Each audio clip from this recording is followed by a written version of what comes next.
मेरा नाम आरती है। मेरी शादी को 9 साल हो गए थे और मुझे अभी तक बच्चे की खुशी नहीं मिली थी। ऐसा नहीं है कि मैंने इलाज नहीं किया या इसके लिए कोई कोशिश नहीं की। शहर का दूर दराज का कोई भी डॉक्टर, वैद्य, हकीम ऐसा नहीं था जिसे मैंने दिखाया ना हो। जिसने जहाँ बताया, जैसे बताया वहाँ जाकर मैंने इलाज किया। जिसने जैसे जैसे बताया वैसे मैंने कोशिश करी, लेकिन फिर भी कुछ हासिल नहीं हुआ। घरेलू टोटकों से लेकर बड़े से बड़ा हॉस्पिटल सब एक एक करके ट्राई किया, लेकिन उसके बाद भी मुझे निराशा ही हाथ लगी। हर एक हॉस्पिटल का चक्कर काटा।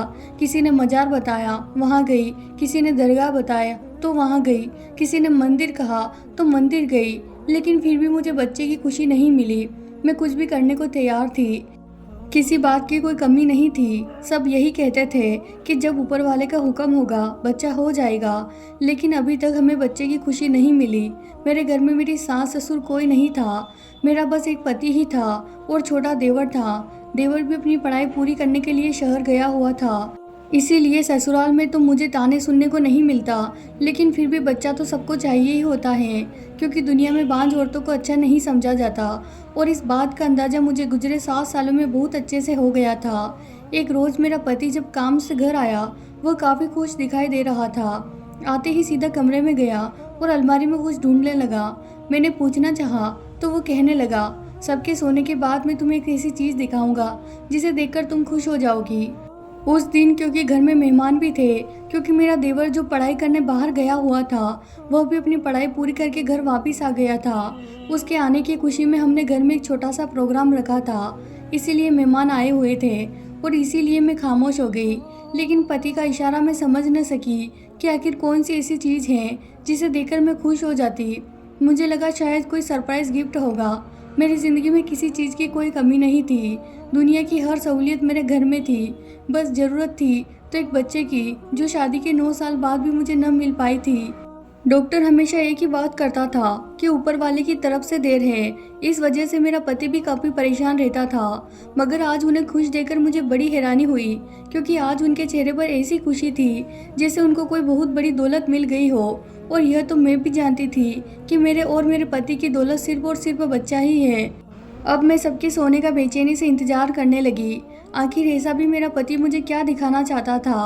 और जब सब सो गए, मेरे पति मुझे लेकर अपने कमरे में आ गए और मुझे बेटाते हुए मेरे सामने ही बैठ गए। मुझसे कहने लगे, आज जो चीज़ मैं तुम्हें दिखाने वाला हूँ वह देखकर और उसके बारे में सुनकर तुम खुशी से पागल हो जाओगी। इस वक्त नवीन के चेहरे पर बहुत ज़्यादा खुशी थी। मुझे बेचैनी से होने लगी। मेरा दिल चाह रहा था कि जल्द से जल्द मुझे वह चीज़ दिख जाए, क्योंकि बच्चे की खुशखबरी का तो दूर दूर तक का कोई रास्ता न था। और कोई गिफ्ट था तो उसके चेहरे पर इतनी खुशी क्यों थी। नवीन उठकर अलमारी की तरफ चल पड़ा। मैं भी हैरान होते हुए उसी तरफ देखने लगी। कुछ देर बाद वह वापस से मेरे पास आए और मेरे करीब बैठते हुए मेरे हाथ में एक पैकेट पकड़ा दिया। मैं नासमझी से उसे देखने लगी तो वह बोले, इसमें ऐसी चीज़ है जिससे तुम बहुत जल्दी प्रेग्नेंट हो जाओगी। मुझे लगा मैंने गलत सुना है, लेकिन जब उन्होंने मुस्कुराते हुए हाँ में सिर हिलाया तो पति की बात सुनकर मैं पहले तो हैरान और फिर खुश हो गई। 9 साल तक मैंने कोई दवा और कोई दुआ नहीं छोड़ी थी जो बच्चे के लिए हो। ऐसी कोई दवाई नहीं थी जो मैंने खाई न हो। मुझे लगा शायद यह कोई दवा लाए थे जिसके इस्तेमाल से हमें बच्चा मिल सकता था। खुशी के मारे मेरी आंखों में आंसू आ गए, क्योंकि इस बार मेरे पति के लहजे में बहुत कॉन्फिडेंस था और उसकी वजह से मुझे भी यकीन हो गया कि शायद यह दवाई असर करेगी। मैंने बेसब्री से इस पैकेट को खोला, मगर उसमें मौजूद चीज़ को देखकर मैं एक पल के लिए हैरान हो गई। और फिर मैंने हैरत से नवीन को देखा। उनसे पूछा, क्या यह कोई मजाक है? मुझे लगा शायद नवीन ने मेरे साथ कोई मजाक किया था, क्योंकि ऐसा तो सिर्फ मजाक ही हो सकता था। कुछ पल पहले मिली खुशी अफसोस में बदल गई थी।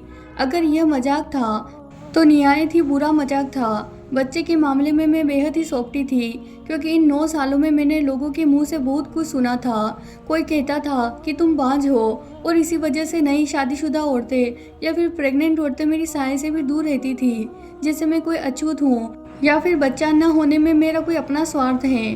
और अक्सर तो यह भी कहा जाता था कि मैं जानबूझकर बच्चा नहीं कर रही हूँ। अगर मैं किसी फंक्शन में चली जाती और किसी बच्चे पर अचानक से मुझे प्यार सा लगता और मुझसे प्यार करने लगती, तो उसकी माँ फौरन उसे हाथ से छीन लेती, जैसे मैं कोई चुड़ैल हूँ, उसके बच्चे को खा जाऊंगी। मैं बस एक ममता को तरसी हुई औरत थी। और अपने बच्चे को सीने से लगाकर अपने इस एहसास को पूरा करना चाहती थी। लोगों ने तो जो किया था सो किया था, लेकिन नवीन, उसने आज तक जो मेरा साथ दिया था, कभी मुझे बांझ होने का ताना तक नहीं दिया और न ही दूसरी शादी की धमकी दी थी, बल्कि वह तो हर जगह मेरी ढाल बनकर जाता था। मुझे बस एक नवीन पर ही भरोसा था, जो आज टूट चुका था। मेरी आंखों में आंसू उतरे तो मुझे यूं अपनी तरफ देखता पाकर नवीन बोला, आरती, यह वही चीज़ है जो तुम्हें प्रेग्नेंट करेगी। मैंने एक बार फिर से पैकेट में रखे हुए कपड़े पर ध्यान दिया और उसे खोलकर देखने लगी। वह लाल रंग का कपड़ा था। इसके अलावा इस पैकेट में और कुछ भी मौजूद नहीं था। मेरा दिल पूरी तरह से बुझ गया और मुझे लगा बस आज नवीन ने भी मर्द होने का सबूत दे दिया। शायद यह भी मेरे बांझ होने का मजाक उड़ा रहे हैं। नवीन ने मेरे हाथ से कपड़ा लेकर बोला कि यह वही चीज़ है जो तुम्हें प्रेग्नेंट कर सकती है। इसे खास तरीके से जड़ी बूटियों का रस डालकर तैयार किया गया है और अगर कोई भी बांझ औरत गीला करके अपने पेट पर रखकर सो जाए तो वो प्रेग्नेंट हो जाती हैं। बस तुम इसे गीला करके रखो और खामोशी से लेट जाओ ताकि यह अपना असर दिखा सके। मैंने कहा, बस भी करो। सब लोगों ने अब तक मेरा मजाक बनाया है, जो तुम अब मेरा मजाक बनाना चाहते हो। मेरी बात सुनकर नवीन कहने लगे, मैं सच बोल रहा हूँ। लेकिन नवीन के किसी बात का मुझे यकीन नहीं हुआ। आखिर कोई एक लाल कपड़ा किसी औरत को कैसे प्रेग्नेंट कर सकता है? मगर मैं अपने पति नवीन की मर्जी के आगे मजबूर थी, क्योंकि उनकी जीत थी कि जहाँ इतना कुछ आजमाया है, इतनी डॉक्टर, हकीम, पीर, फकीर सबको दिखाया है, एक दफ़ा इस कपड़े को ट्राई करके देखना चाहिए। उन्होंने मुझे इसके इस्तेमाल का तरीका बताया और हर हाल में करने को कहा। मैं भी इस पर जल्दी से राजी हो गई। तभी नवीन की कॉल आई और वह फ़ोन पर बात करते हुए वहाँ से बाहर चले गए। मुझे तो 100% यकीन था कि मैं इस कपड़े से कभी भी प्रेग्नेंट नहीं हो सकती। आखिर मैं पढ़ी लिखी लड़की थी, जिनका ऐसी फिजूल बातों पर यकीन करना भी जहालत की निशानी थी। मगर पति को नाराज़ करना भी नहीं चाहती थी, क्योंकि वही तो एक थे जो मेरे हर सुख दुख में साथ ही थे। वे नाराज़ हो जाते तो शायद इस दुनिया में मेरा जिंदा रहना भी मुश्किल हो जाता। इसीलिए मैंने अब कपड़ा गीला किया और पेट पर रखकर लेट गई। एक पल को तो ऐसा लगा जैसे वह मेरे अंदर धंसता जा रहा है। एक पल को तो खौफ के मारे मुझे अजीब सा लगने लगा, कहीं सचमुच में कुछ खास तो नहीं है। लेकिन मुझे लगा मैं कुछ ज़्यादा ही सोच रही हूँ, यह सिर्फ एक कपड़ा ही है। लेकिन जल्दी ही मेरा पूरा शरीर पसीने से भीग गया। मुझे नींद आ रही थी और न जाने कब मेरी आंख लग गई और सो गई। सुबह जब आंख खुली तो कपड़ा मेरे पेट पर मौजूद नहीं था। मेरे पूरे शरीर में अजीब सा दर्द हो रहा था। मेरा पूरा शरीर कांप रहा था। जब मैंने पूरी आंखें खोलकर देखा तो मेरे सामने सोफे के पास मेरा 17 साल का देवर उसी कपड़े को हाथ में पकड़कर खड़ा था। मुझे जागता देखकर उसके चेहरे पर शिकन आ गई। फिर वह बोला, भाभी, मैं आपको जगाना आया था। भाई तो कब के ऑफिस जा चुके हैं। बाकी घर में जो मेहमान थे वह भी उठ चुके हैं और सब आपको ही पूछ रहे हैं। वह घबराया हुआ लग रहा था। उससे पहले देवर कभी भी ऐसे कमरे में नहीं आया था। मैंने देवर की बात सुनी और फिर भारी कदमों से मैं बाहर चली गई। मुझे अजीब सी बेचैनी ने जकड़ लिया था। किसी काम में दिल नहीं लगता था, बस हर वक्त सर भारी सा रहता था। 2 दिन ही गुजरे थे, मेरी तबीयत खराब होने लगी और फिर शाम को नवीन घर आया तो उसके साथ डॉक्टर के पास चली गई। डॉक्टर ने मुझे एडमिट कर लिया। रात को मुझे नींद की दवाइयों की वजह से नींद में रखा गया और मेरे बहुत सारे टेस्ट भी कराए गए। हालांकि मेरी कोई ऐसी बीमारी नहीं थी कि मुझे एडमिट कराना पड़े। मुझे हैरानी तब हुई जब अगले रोज़ मेरी रिपोर्ट देखकर डॉक्टर ने मुस्कुराते हुए कहा कि ऐसी हालत में सब नॉर्मल है, आप माँ बनने वाली हैं। मुझे लगा शायद मैंने गलत सुना है। एक कपड़े में ऐसा कौन सा जादू था जो उसने 2 दिन में मुझे प्रेग्नेंट कर दिया। यह सुनकर मैं बहुत खुश थी, मगर मुझे यकीन नहीं आ रहा था आखिर यह हुआ कैसे। शायद कोई ख्वाब है, क्योंकि जिस खबर को सुनने का 9 साल से मैं इंतजार कर रही थी वह ऐसे मिलेगी मुझे मालूम ही नहीं था। और इससे भी ज़्यादा हैरान करने वाली बात तो ये थी कि इन दिनों मेरे पति ने मुझे हाथ तक नहीं लगाया था, तो फिर यह हुआ कैसे। लेकिन मैं अपनी हैरानी और परेशानी की वजह से इस खुशी को इग्नोर नहीं करना चाहती थी। इसीलिए मैंने अपने दिमाग को झटका दिया और सीधा घर के लिए निकल गई। घर आकर नवीन ने देवर को यह खुशखबरी सुनाई, मगर न जाने क्यों वो यह सुनकर खुश होने की बजाय अपसेट हो गया। उसके चेहरे पर अजीब सी नाराज़गी आ गई, जिसे मैंने बहुत अच्छे से नोट किया। मुझे यह देखकर अजीब लगा। मैंने सोचा कि शायद आज तक वो घर का बच्चा बना रहा और उसको बहुत अहमियत दी जाती रही है, तभी नए बच्चे के आने की खबर शायद इसके लिए खुशी नहीं रही होगी। सोच रहा होगा शायद उसकी अहमियत अब कम हो जाएगी। हर दिन यूं ही गुजरते रहे। इन दिनों नवीन मेरा बहुत ख्याल रखते थे और वह सब कुछ भूलकर इस खुशी को दिल से महसूस करते थे। मैं भी उनका साथ दे रही थी। धीरे धीरे मुझे कई अफवाह सुनने को मिली जिन्हें जानकर मैं थोड़ी हैरान भी थी। ऐसे लाल कपड़े से सिर्फ मैं ही नहीं बल्कि अब तक 50 औरतें प्रेग्नेंट हो चुकी थी, जिनमें एक मैं भी शामिल थी। हमारे इलाके में एक दुकान बेहद फेमस हो चुकी थी जहां से ऐसा कपड़ा मिला करता था जिनसे औरतें फौरन प्रेग्नेंट हो जाया करती थी। इत्तेफाक से मेरा देवर उसी दुकान पर काम करता था जहां पर यह कपड़े बिकते थे। मेरे मोहल्ले में किसी भी औरत को बच्चा चाहिए होता था, मेरा देवर उन्हें वो लाल कपड़ा लाकर देता था।